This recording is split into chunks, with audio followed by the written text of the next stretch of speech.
Hello and welcome, friends. In the last module, we got introduced with air pollutants. So, with that background, in this particular module, we will discuss about their sources and effects.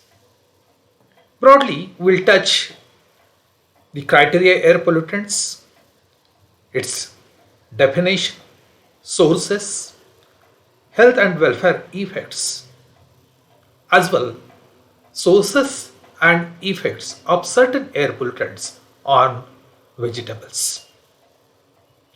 So, as you learn the content, you will be able to explain the concept of criteria pollutants as well as discuss the effects of pollutants on health and welfare as well as vegetables. The exposure to air pollutants can cause both acute as well as chronic health effects. These acute health effects are short term effects and usually immediate and often reversible when exposure to that pollutant ends. Say, for example, if we are traveling on heavy traffic road and if there is lot of pollution, we may experience the eye irritation, headache, as well as certain nauseatic feeling. As we come out of that particular situation, the effect won't be continued. The other effect could be termed as chronic effect, which is long-term effect. So this effect is not immediate and mostly it won't be reversible when exposure to the pollutant ends. Say, for example, laborer who is working in stone crusher will continuously sucking the particulate, and as that particular particulate are getting deposited in his or her lungs, the capacity would be reduced and it may cause even the lung cancer. Before going for the sources as well as effects of the air pollutants, as we are concentrating on the human body, let's try to understand how the respiratory defense mechanism works. As far as human is concerned, there are two major ports, mouth and nose, for the entry of the pollutant.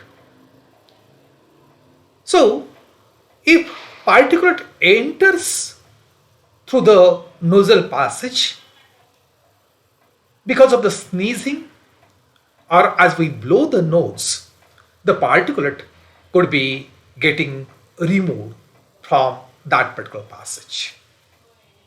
However, some such pollutants may pass through that particular nasal passage and could enter the trunk through the throat. Now, as it enters through this particular throat, it may be simply removed through coughing or otherwise it could be swallowed down. So, as it travels beyond, it may land into the lungs. So, here, as we consider these particular say common mechanisms associated with the human body, we can consider this with the particular ranges. Say, for example, if we consider the coarser particles, which could be present in the form of dust or fly ash. It would be trapped at the front of the nozzle passage itself because hairs at the front filters that particular particles. Also, if we consider certain medium range particles like 2 to 10 micron, which could be in the form of fumes, dust, smoke, and similar, the movement of the cilia sweeps the mucus upward, carrying these particular particles from the windpipe to mouth, where they can be swallowed or simply could be removed through the mouth by spitting. Some ultrafine particles in the form of aerosols or the fumes would enter into the lungs and they may form the integral part of that particular tissues, leading to the various effects. So, the exposure to the air pollution is associated with the numerous effects on the human health, including pulmonary, cardiac, vascular, as well as neurological impairments. These health effects would vary greatly from person to person, even the location to location, season to season. However, certain high risk groups would be elderly, infants, pregnant women, as well as sufferers from chronic heart as well as lung diseases. Usually, children are at greater risk because they are more active on the playgrounds where the weather climate could be quite dusty and their lungs are still developing. The continuous breathing of these particular pollutants slow the normal cleansing action of the lungs and result in more particles reaching the lower portion of the lungs, trachea, bronchia, and alveoli, contributing to the occurrence of respiratory diseases such as bronchitis, emphysema, and cancer.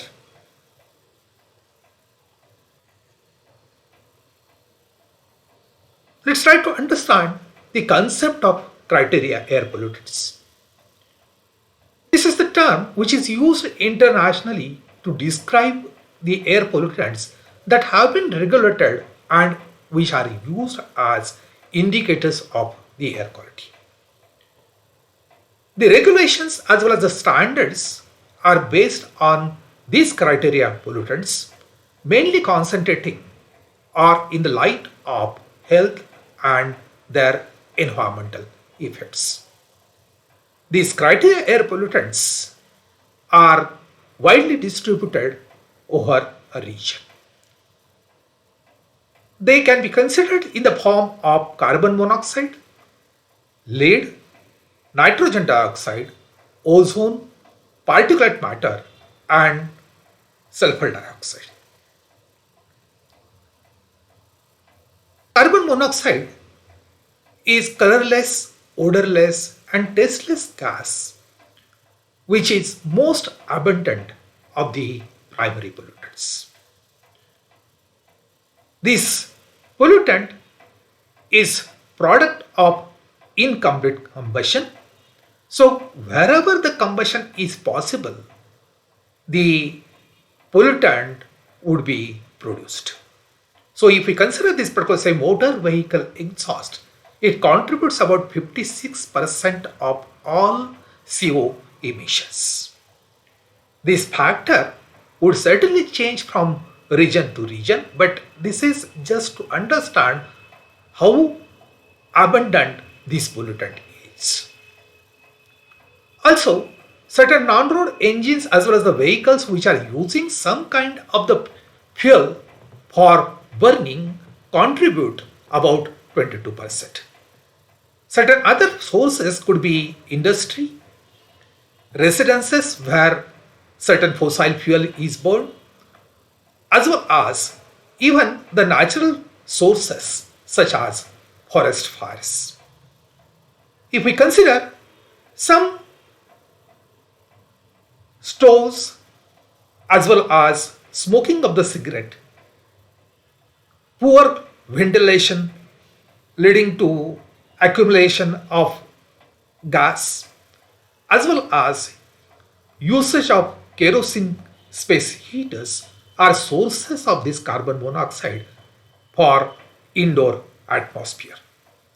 The highest levels of carbon monoxide in the outside air typically occur during the colder months as the rate of the dispersion is small in winter. In order to understand the effect of the carbon monoxide, we can consider the formation of carboxyhemoglobin levels instead of formation of oxyhemoglobin and their effect associated with the human health.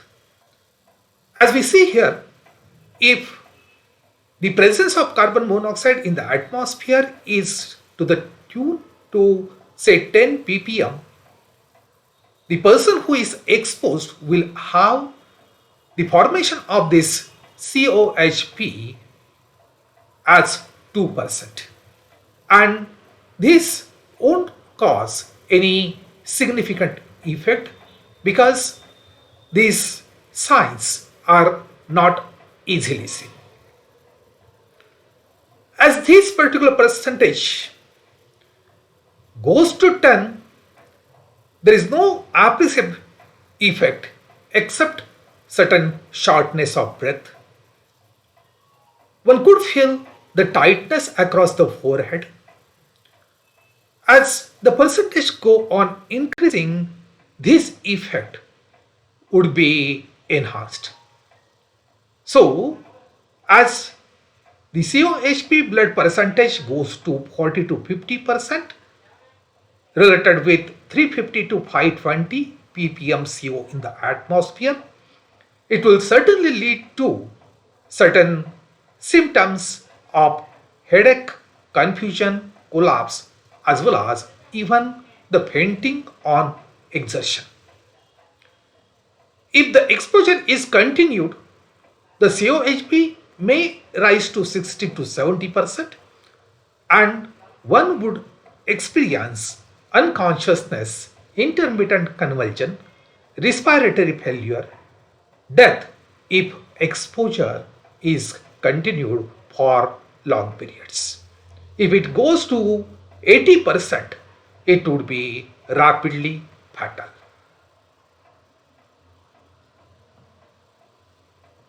Lead is another criteria air pollutant. This is metal which is found naturally in the environment, as well as it can be entering through various manufacturing processes. Historically, the diesel as well as gasoline was a main culprit in order to produce the lead because it was induced into the fuel intentionally as anti-knocking agent. However, after experiencing the ill effects associated with this lead, it was phased out and hence there is a dramatic reduction in the lead output as far as their entry in the atmosphere is concerned. However, in addition to these vehicles, certain metal processing industry like smelters, also some stationary sources like waste incinerators, as well as industry associated with the repairs and manufacturing of the lead acid batteries can produce this lead. In high concentrations, this lead damage the human health as well as environment. One major thing to consider for this lead is as it enters into the atmosphere, its lifespan is very long and it would be treated to be a permanent member of the atmosphere as it enters. Some of the effects can be considered in the form of mental retardation, coma, convulsions, and even death if there are high levels of the lead. If the levels are not that high, it may lead to reduced IQ. It would impair the attention span, cause impaired growth, as well as reading, as well as learning disabilities, hearing loss, and range of other behavioral effects. Some of the effects associated with the arsenic hand in hand can be considered in the form of skin damage and increased cancer risk.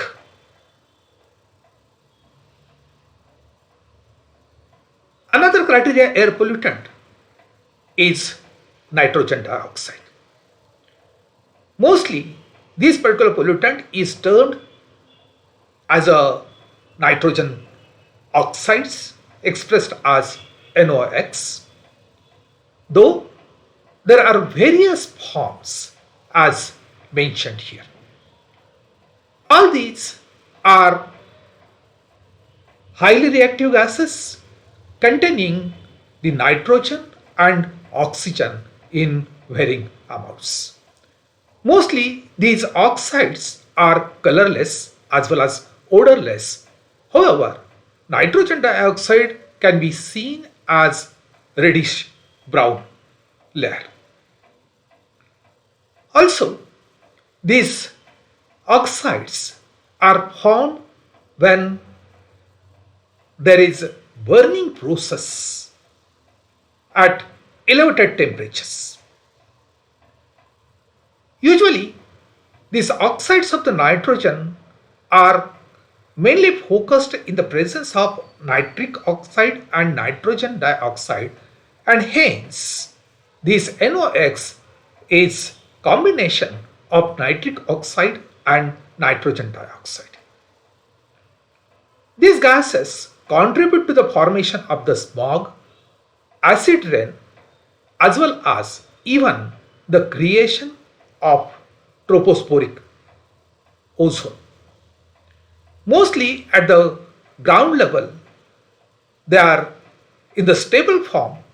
However, as they reaches the upper layers and as they interact in the presence of high energy, it leads to formation of the nitrogen dioxide, and accordingly it is the major factor which is leading to the destruction of ozone. The primary sources of these oxides of the nitrogen can be considered to be motor vehicles, electrical utilities, as well as various industrial, commercial, in addition to residential sources which are involving the burning of the fuel. It's very complex to understand the sinks as well as sources of various nitrogen compounds in the atmosphere.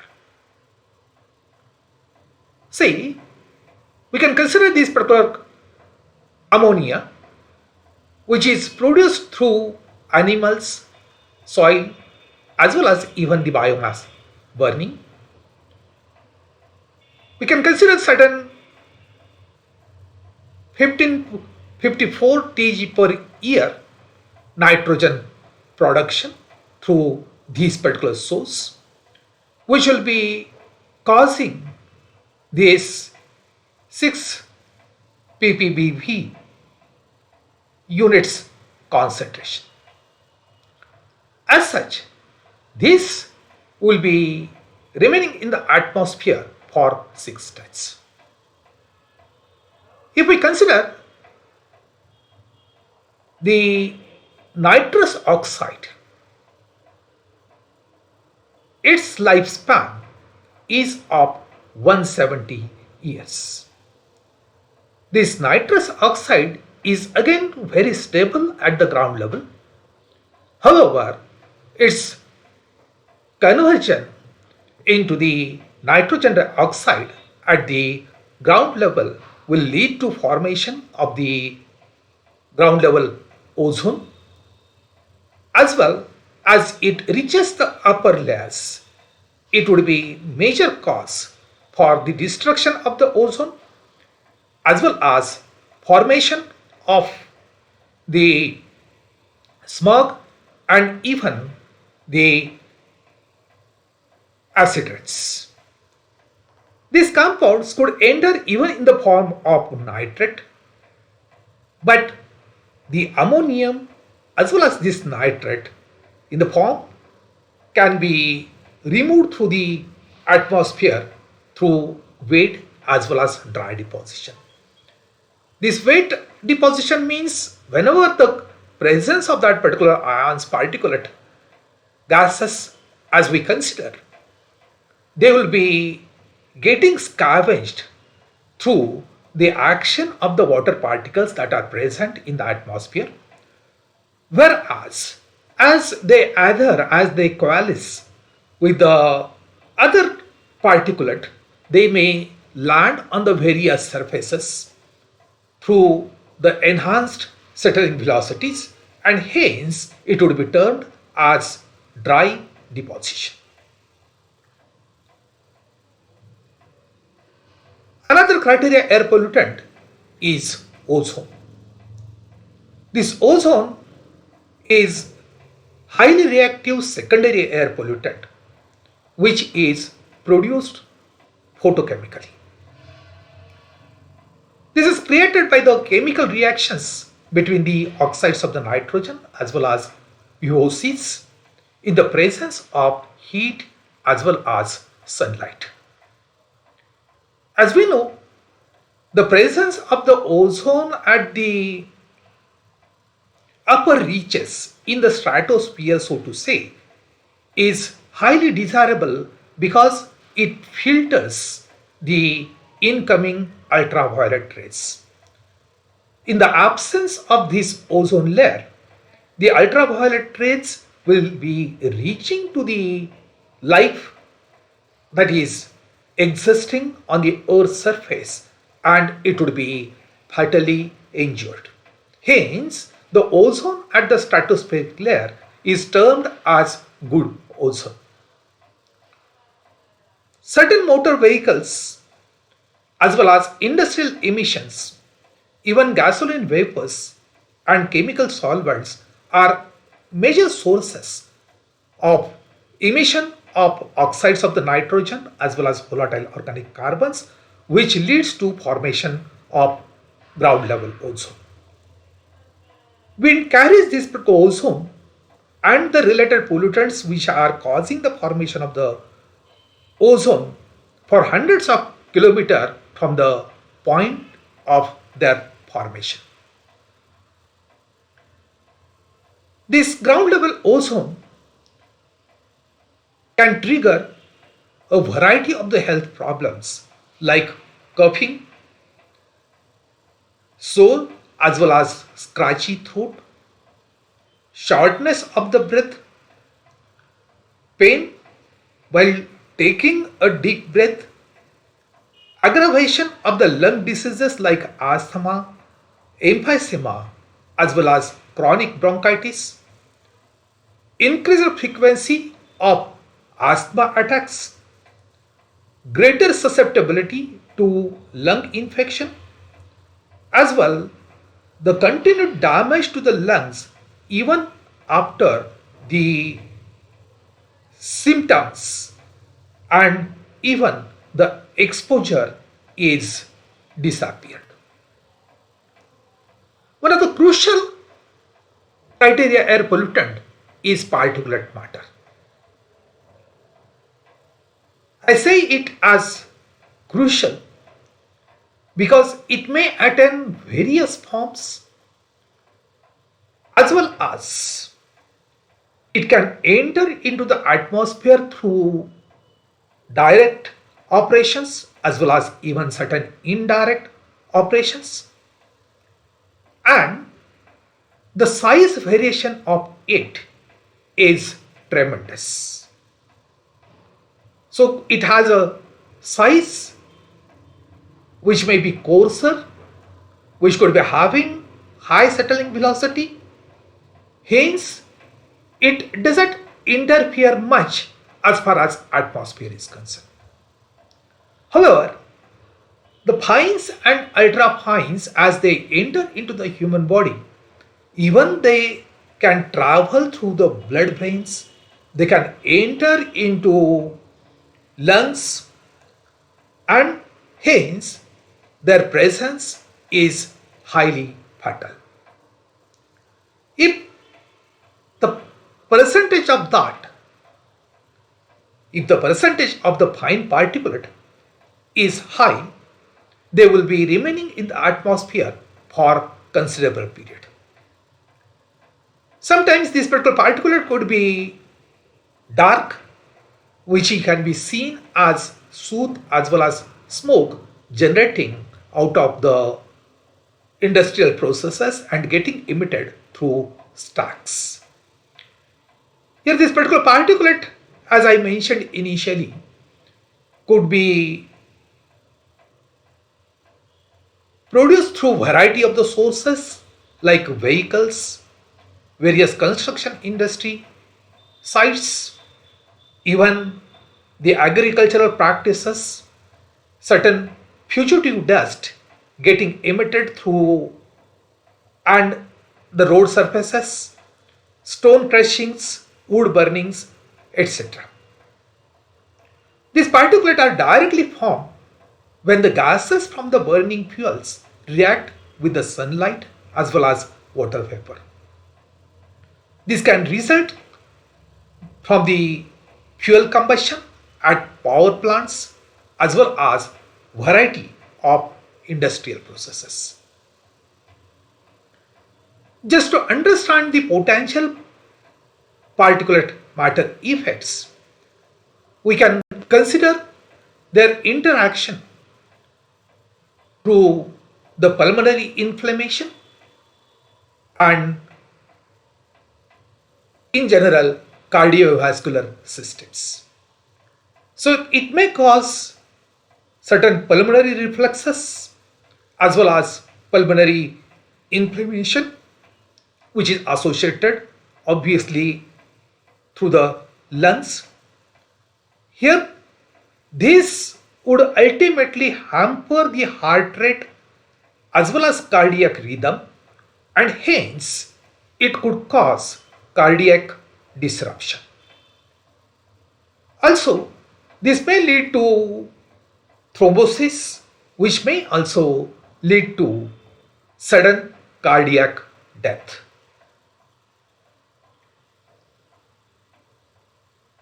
Sulfur dioxide is the predominant form of greatest concern and is used as indicator for large group of gaseous sulfur oxides, including sulfur monoxide, sulfur dioxide, sulfur trioxide, and disulfur monoxide.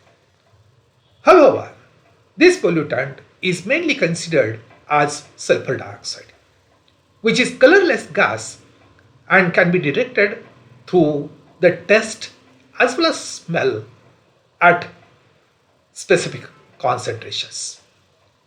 The major environmental problem associated with this sulfur dioxide is formation of sulfurous smog and acid rain. The concentrations that are present in the atmosphere can dissolve readily in the water that is present in the atmosphere to form the sulfurous acid. About 30% of the sulfur dioxide in the atmosphere is converted to sulfate aerosol, which is removed through wet or the dry deposition processes. Sulfur trioxide is another oxide of sulfur which is either emitted directly into the atmosphere or produced from sulfur dioxide and is rapidly converted to sulfuric acid. Over 65% of sulfur dioxide released to the atmosphere come from various electrical utilities which especially burn coal. Other sources of sulfur dioxide are various industrial facilities that derive their products from the raw materials like metallic ore, coal, and crude oil, or that burn the coal or oil to produce the heat. So there could be petroleum refineries, cement manufacturing plants, and even the metal processing facilities. Also, the large ships, locomotives, and even certain equipment which are used for variety of the purposes can make use of the fuel containing the sulfur and hence release the emissions of sulfur dioxide in very large quantities. So this sulfur dioxide mainly is causing effect on the respiratory systems as well as even the cardiovascular systems. Mostly, as we discussed earlier, the sources could be treated as industry as well as shipping, which are mainly involving the combustion processes as well as certain, say, large machinery which is employing the fuel containing sulfur. But the emissions are mainly affecting elderly as well as people who are already suffering through the lung diseases as well as even children. So what was the discussion that we had about the criteria pollutants is summarized is in this particular chart. So all that particular say pollutant, their description, sources, as well as associated health effects as well as welfare effects can be studied by making use of these particular table.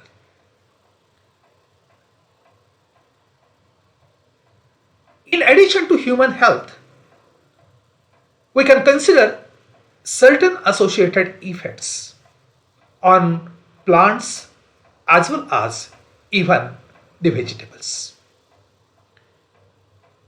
Prior to understanding the associated effects, one must consider here that the nature of the pollutant would cause various physiological disturbances related with the plants. So here, just as we see visually, there are many stents, there are certain dead tissues, even some portion could be discolored, there could be warping, bending of the leaves, certain pigmentation could be there, certain stunted growth could be there.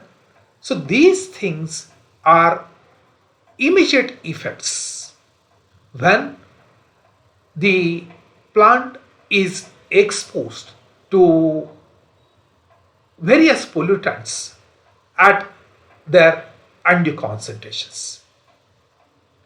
In addition to that, one must take into account that such a kind of the effect is impairing even the related ecosystem, especially the plant flowerings are associated with certain relationship through the insects. So if the plant is not healthy, if it is impaired because of the action of the various pollutants, the associated insects would also be sufferers, and in turn the related ecosystem would be collapsed. The smallest effect that is getting entered through the plant livings could be considerably biomagnified and would be creating the greater impact on the atmosphere as a whole. So, if we consider certain air pollutants, say aldehydes that are formed through photochemical reactions, the effect is necrosis, which is killing of certain tissues. The presence of the ozone, which is again the secondary pollutant that the way we discussed. So the effect is of flaking, stipple, bleaching, bleach spotting, pigmentation, growth suppression, as well as even early abscission. Through the smog, the presence of the pan would cause the impairment to the cells and tissues of the plant. Also, the nitrogen dioxide would cause certain lesion as well as the suppressed growth. Similarly, the effect of this ammonia, sulfur dioxide would cause the bleaching as well as even the collapsing of the tissues. If we consider the plant structure, especially leaf structure, as the chlorine leaks through the pores of the plant surfaces, the epidermis and mesophyll layers would be affected, and hence the photosynthetic operation associated with the plant would be considerably hampered. The similar effect would be because of the presence of the hydrogen fluoride as well as even silicon tetrafluoride. Certain dosages of the pesticides as well as herbicides, which are very common through the agricultural operations, if not maintained to the requisite level, would lead to defoliation, dwarfing, as well as killing of the plants. The particulate is the silent killer as far as the plant structure is concerned, as they deposit on the surface of the leaves. The photosynthesis operation would be considerably reduced, as well as gas exchanges would be considerably hampered, and this would lead to the death of that particular plants, because the plants won't be receiving the enough light essential for their living. Mercury, which is received through the processing of the mercury containing ores, burning of the coal as well as oil, would cause the abscission as well as growth reduction for most of the plants. So, I hope the concepts that we tried to discuss in this particular module are clear to you. I thank you for your attention. As we move ahead, in the next module, we will discuss about the expression and the units of measurement of air pollutants. So, bye till then, I wish you very happy learning. Thank you.